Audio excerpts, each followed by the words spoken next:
Maunlad na Pilipino sa 702 DZAS Radyo TV, Agapay ng Sambayanan. Welcome po sa ating programang Maunlad na Pilipino. At of course, we are grateful to have with us po yung ating mga bisita mula sa Region 11. But before I begin to introduce them and yung ating pag-uusapan ngayong umaga, bibigyan lang namin kayo ng kaunting pahapyaw. Ang atin pong talakayan ay iikot para po sa ating programa na tinatawag po, kung first time niyo po itong narinig, ito po yung NCI-SRD. Dito po yung kung mararapatin po ng ating mga tagapakinig, ano po, kung kayo may libreng panahon, mag-research po tayo tungkol sa mga ganitong klaseng convergence na mga initiative po ng ating pamahalaan. Ang NCI-SRD po ang government's response to the fragmented delivery of rural development services through watershed and major river basin management and rehabilitation using ang tinatawag po na ridge-to-reef approach. So syempre makakasama po natin ngayong umaga para tulungan po tayong maunawaan pa ito ng lubos, lalo na po sa isang lugar na sakop po ng ating convergence initiative na ito. Welcome po sa ating program kina RTD or Regional Technical Director for Operations, and ang nagsisilbing NCITWG focal person ng Davao Region kay RTD Marie Ann N. Constantino, and kay Sir Ruperto Angak Jr. Membro po siya ng Aguila Farmers Association na nakatira po sa Suwawan, proper Marilog District, dyan po sa Davao City. Para po kay RTD, Constantino, ma'am, we are interested po, especially on behalf of our listeners, ano-ano po ba yung mga lugar na sakop po ng ating convergence area sa inyo po? Okay, right now, ang National Convergence Initiative for Sustainable Rural Development ay mayroon tayong 47 convergent areas nationwide po. At dito po, meron ho tayo dito sa Region 11 na Suwawan, Colaco, Sub-Watershed at Sumlog Watershed po. Ito yung mga areas ng convergence na matatagpuan po dito sa Davao Region. Okay, ang Suwawan, Colaco Convergence, we have 7 barangays. Kabilang na dito ang Suwawan, Tamugan, Magsaysay, Salaysay, Dalag, Lumot, Marilog Proper at Malamba ng Marilog, Davao City po. Yan po ang ating mga convergence areas po right now. Parang ano po, no? I bet marami pong nagtutulungan ng mga staff po natin para po maitaguyod ang ating mga convergence area na sakop sa Davao Region. And of course, RTD, dito po sa ating convergence initiative, kamusta po yung ating, kumbaga, reception siguro? Yung malaman po natin na meron palang ganitong klaseng programa ang DA, ang DAR, DNR, DALG dito po sa ating lugar. By the way, ma'am, kailan po ba nag-start yung ating immersion ng NCI sa inyo pong rehiyon? Unang-una po, gusto ko pong magpapasalamat po sa mga kasamahan ko sa Convergence Team ng Davao Region na binubuo po ng DA, ng DAR, DNR at saka DILG na sama-samang tumataguyod patungo sa isang layunin, ang pag-promote at pagpapalago ng ating mga lokal na komunidad sa pamamagitan ng ecosystem management. So, ito pong convergence na ito, nagsimula po ito sa taong 2020 pa po. So, ang mga interventions ng convergence na ito ay nakatuon sa maliliit na mga magsasaka natin at mangingisda, both the ARBs at saka non-ARBs. Ito ay naninirahan sa mga kabundukan at mga katutubo natin sa pamamagitan ng ridge-to-reef approach bilang balangkas para sa ating intervention sa kanila. So for Davao Region, may naiiba pa tayong mga serbisyong na naibibigay sa kanila. Ito ay ang production support services at mga post-harvest equipment para sa ating mga magsasaka. So naipaayos na rin natin ang kanilang mga farm-to-market roads para sa mga madali at ligtas na pagbiyahe ng ating mga produkto patungo po sa merkado po. So yan po, ma'am, ang ating nagagawa po natin sa programa po natin Convergence. So also with us ni RTD Constantino ay of course si Sir Ruperto Angak. Ang atin nga pong katanungan para sa inyo, sir, ano-ano po ba yung mga tulong na inyo pong natanggap mula po sa Convergence Initiative ito ng apat na nabanggit na ahensya? Mga tulong po, magandang umaga po ma'am. Ako po si Roberto Angap Junior ma'am, membro ng Aguila Farmers Association na sakop sa Suawan, Culaco sa Watershed. So sa aming barangay ma'am, ang natanggap namin, lalong-lalo na sa Aguila Farmers Association, ay may apat kami na farm to market roads na nakaibang sa iba't ibang mga sityo ma'am na sakop sa Suawan, Culaco sa Watershed. Din may water systems.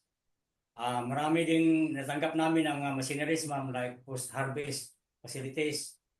May traktura, may mga concealer ma'am na natanggap namin.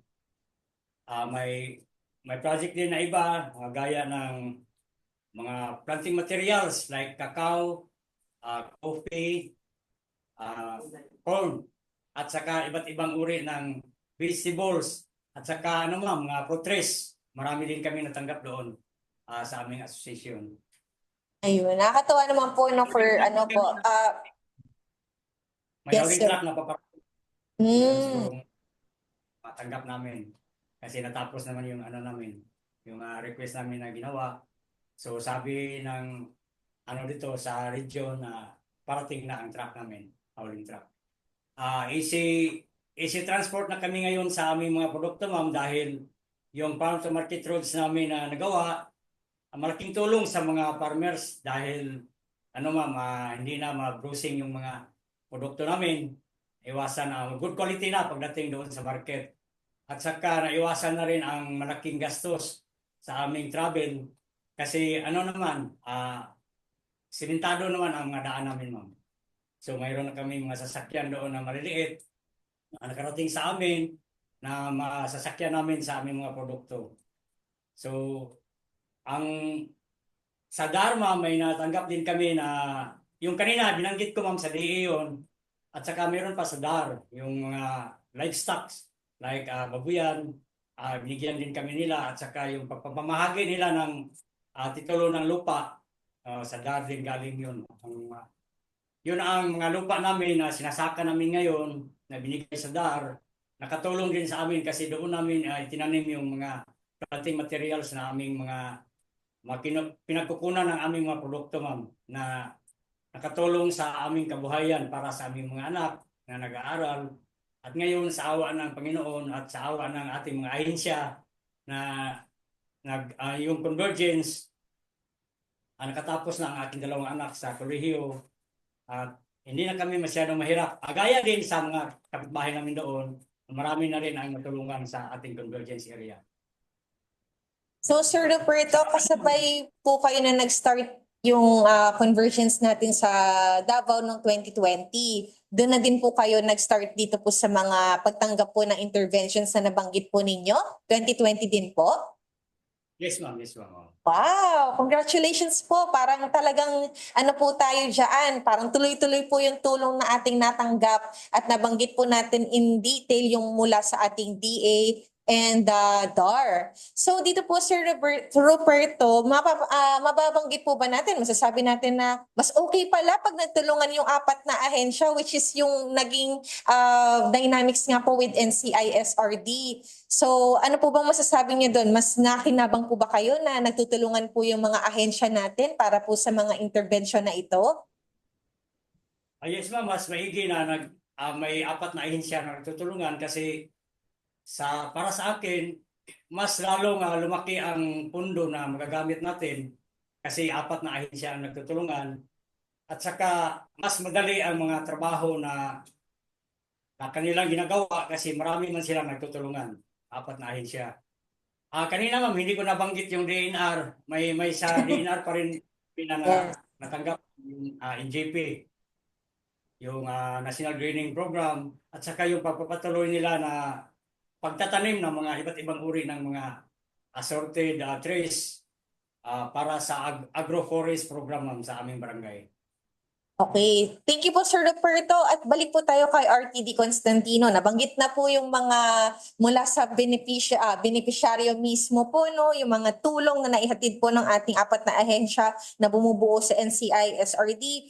RTD Constantino, dito po sa ating mga with regards po sa datos, no po, sa ating mga magsasaka, mangingisda, upland dwellers at mga IPs for indigenous peoples sa inyo pong convergence area. Kamusta po yung mga masasabi nating naging tulong sa kanila pagdating po dun sa poverty reduction, siguro po yung pagdagdag sa crop production, shortened travel time na nabanggit po natin through the presence of our FMRs.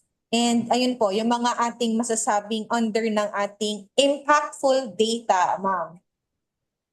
Yes po, oo. Kaya nabanggit ko kanina, simula 2020, nagkaroon tayo ng mga assistance or interventions na naibigay natin dulot sa ating production support services at saka post-harvest equipment na para sa kanilang pananim, vegetables at saka sa kanilang maisan.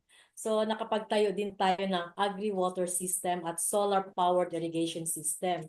So nakapag-establish din tayo ng 8 plantation sa Suwawan, Kulafu watershed na pinangungunahan ng Department of Environment and Natural Resources. So, sa nagawa ho natin, patuloy ho tayo na nagkaroon pa tayo ng product development at capacity development po sa kanila. So, higit sa lahat, nakapag-construct tayo ng 8 farm-to-market roads po. So, ang nakabenepisyo po natin dito ang ating magsasaka na nakatira po sa Sitio Aguila, Upper Happy Valley, Lower Happy Valley, Kabagbangan, Masikam po at Biang dahil sa pagkakongreto ng 3.08 kilometer roads po mula Suwawan Sentro hanggang sa Sitio Happy Valley na nakakalagang pong 37.3 million po ito. So lahat-lahat ng ito nanggaling po sa Department of Agriculture FMR program po natin. So nabanggit din natin na pag-alaman po natin sa isa sa ating chairman sa Aguila Farmers Association through kay Maricel Gaspina na ang daanong ay napakahirap. Ngayon, napakalaki po ang pagbabago ng kanilang buhay bilang magsasaka dahil napadili na nila ang pagdala ng kanilang produkto sa merkado at isa pa, mas napapadali din sila pagbili ng kanilang mga supplies na or pangangailangan po nila sa kanilang sakahan. So, sa mga interventions na naman ito ay itong access road ay napakalaking tulong po sa kanilang lahat na ito. At ang pagpapatayo po ng agri-water system ay nakakahalagang 1.1 million sa sitio Mahalyang sa barangay Salaysay, isa sa nakatulong po. Gaya ng sinabi ni Sir Samuel Maga na nagpapasalamat sa proyektong ito dahil malaking pakinabang ang water system po sa kanilang lugar. So, hindi lamang sa kanilang pananim, kundi nagagamit din nila patubig para sa kanilang pang-araw-araw na gawaing bahay.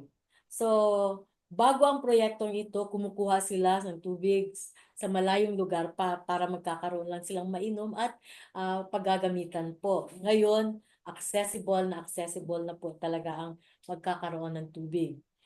Iilan lamang ito sa mga testimonies ng ating mga benepisaryo kung paano makatulong at gaano ka-epektibo ang regional convergence na initiative sa ating CATB area po. So yun po, ang iilan lang po yun, Sobrang ilan pa lang po yun. At ang pinaka nakukuha po natin so far along siguro sa mga kasama nating nakikinig sa atin ngayong araw na ito ay yung kahalagahan po na nagkaroon tayo ng access through the roads po na nabuo sa proyekto na ito. Kanina nabanggit po ni Sir Roberto, hindi na sira or quality na yung ating mga products. So hindi na lalamog dahil maayos yung daan. At nabanggit naman po ni RTD Constantino na ito nga po ay mas in the same way ay nabebenta natin. Merong market sa dulo ng daan, hindi po ba? At dahil po dyan, Sir Roberto, dito po sa mga nabanggit nating mga tulong kanina, di ba? Si DA, si DAR, DLG, DNR, lahat po ng mga natanggap po natin mula sa mga ahensyang ito through our NCI, tawag dito, ano po yung mga ginagawa natin, sir, na mga paraan para masustain po yung mga tulong na natanggap po natin? Magandang umaga po ulit, ma'am. Sa amin, ma'am, ang ginawa namin sa mga project na natanggap namin ay inalagaan namin, ma'am, at ginagamit namin ito sa pamamagitan ng paggamit ng tamang paraan kung paano gamitin ang mga post-harvest facilities. At saka yung mga daan, ma'am, na nabigay sa amin, yung mga concrete roads, ay inalagaan din namin. May regular kami na schedule sa paglinis sa mga tabing daan para hindi ma mga maraming kahoy, ma'am, kasi mahirap din kung ang concrete roads natin ay matabunan na ng malaking kahoy. Kaya nililinis namin ito bawat buwan. May regular kaming paglilinis sa aming lugar. Ayun nga po, no? So nagiging responsable po tayo sa mga, kumbaga, pribilehiyo ito na nakuha natin, mga benepisyo na nakuha po natin, mga tulong. At dito nga po sa susunod nating katanungan ay bibigyan ko lamang po ng backgrounder yung ating lahat po sa ating mga nakikinig. Ang atin pong tinatawag na, ang tungkol sa tinatawag nating NCS SRD Bill. Ito po yung naglalayon na makapag-provide ng prinsipyo, mga physical framework, implementing mechanisms at organizational structure, funding at sistema po ng monitoring at evaluation para po sa NCI SRD. So sa kasalukuyan po, ang Senate Bill number 2918, an act institutionalizing the National Convergence Strategy for Sustainable Rural Development based on the ridge-to-reef approach, providing the implementing mechanisms and appropriating funds. Therefore, ay i-final po ni Senator Jinggoy Estrada noon po January 14 ngayong taon. So maraming salamat po with that para po sa ating mga panauhin ngayong araw na ito. Ano po ba sa tingin po natin, RTD Constantino, yung ating kagandahang nakikita na dulot, possibly, kung maipasa na po yung ating NCS SRD Bill? Okay. Sa tulong po ng NCS SRDB Bill, malaking tulong po ito dahil guided ho tayo sa ating implementasyon ng ating programa at para sa ating mga magsasaka. Unang-una po, dahil sa meron tayong malawak na pag-unawa sa ating programa, dahil meron tayong pondo, meron tayong mekanismo, at meron tayong monitoring system para ito ay patuloy na maayos ang ating implementar ng ating programa. So dahil dito, meron tayong tinatawag na Philippine Development Plan from 2023 to 2028 na para magkakaroon tayo ng sustainable development goals sa ating proyekto. So dito mawawakasan natin ang kahirapan in the forms of sa maraming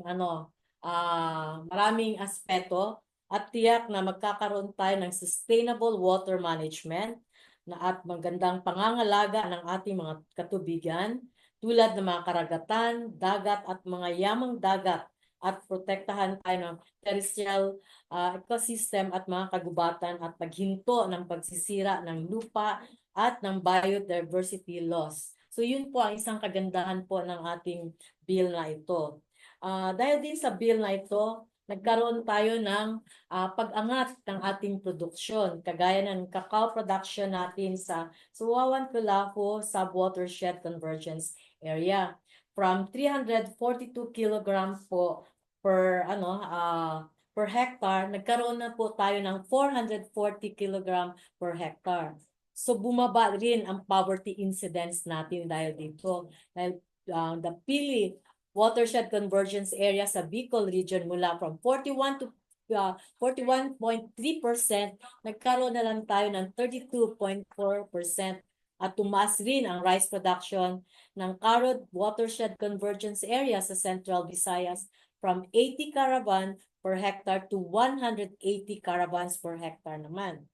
Kung may papasa ito, mas marami pa tayong mapagtutugunan ng pansin sa ating mga farmers associations bilang hakbang upang matiyak ang food security at upang magbigay tayo ng agroeconomic opportunities lalong-lalo na sa rural folks natin.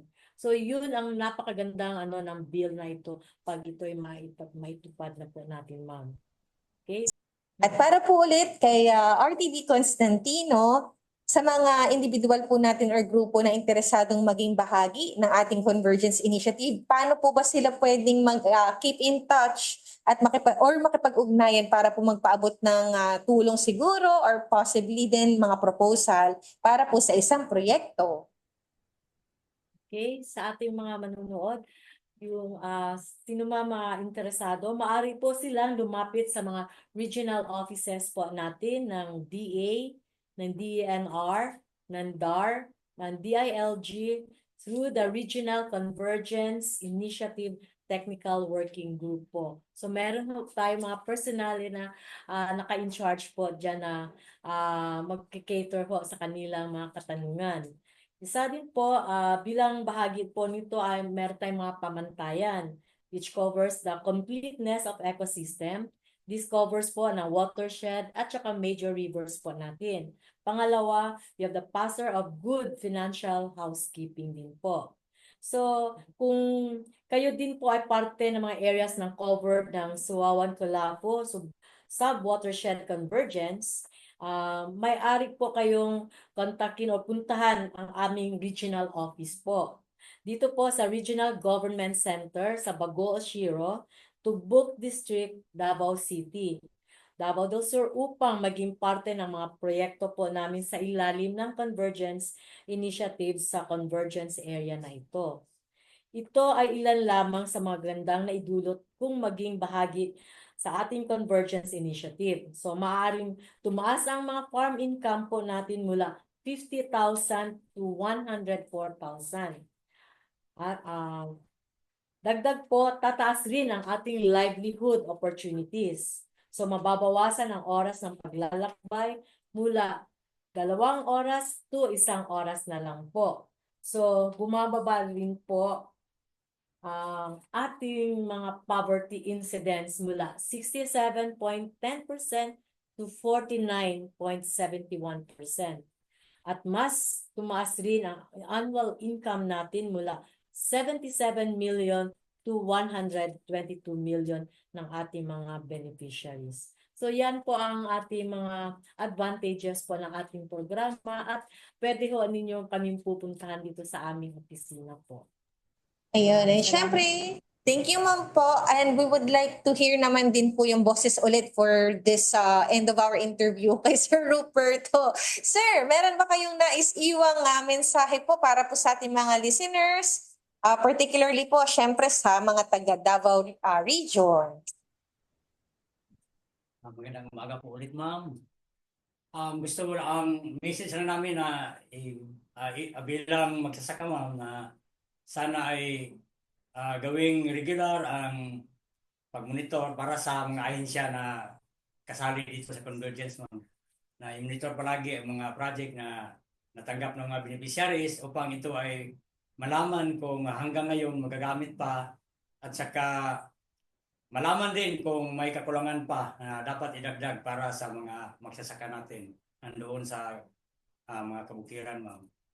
At saka sana ay gawin palagi ang mga dapat gawin ng bawat isa na yung mga empleyado upang matugunan talaga ang mga pangangailangan ng mga magsasaka doon sa kabukiran, ma'am. At saka dagdagan din ang pundo. Sana ay may kayat natin ang ibang mga ahensya na sumali dito sa Convergence, ma'am, para malaki-laki din ang pundo na maibigay para sa mga beneficiaryo natin, lalong-lalo na sa mga magsasaka, ma'am.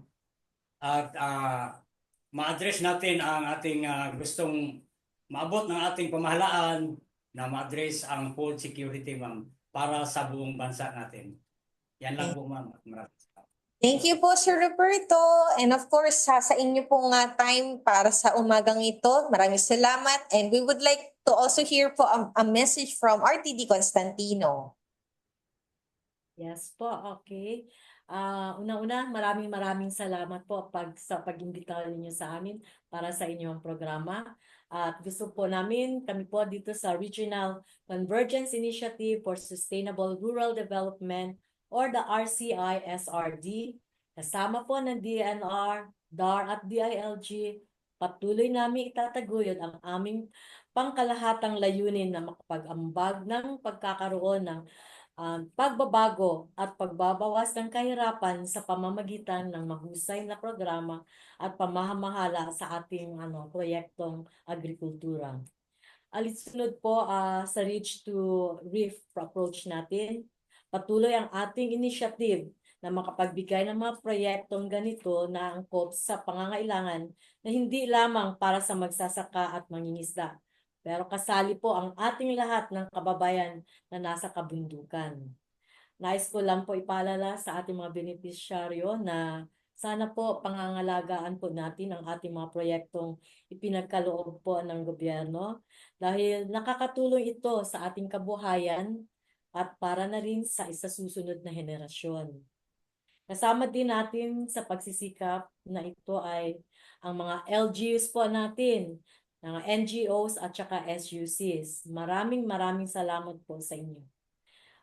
Kung may dagdag katanungan, maaari po niyong kaming makipag-ugnayan sa NCI SRD National Secretariat sa numerong 082-8928-8741, local 2275 or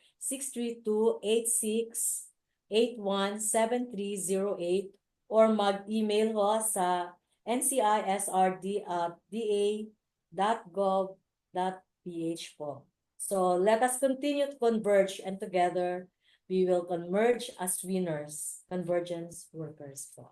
At ayan, Magandang lahat. maraming salamat po. Nakasama po natin si Sir Roberto O. Angat Jr., miyembro po ng Aguila Farmers Association na nakatira po sa Suwawan Proper, Marilog District, Davao City. At isa po sa mga benepisyaryo ng ating Regional Convergence Initiative ng Suwawan, Kulafu, Sub-Watershed, at of course si RTD Mary Ann M. Constantino para po sa operations, and RCI TWG focal person ng Davao Region. Maraming salamat po.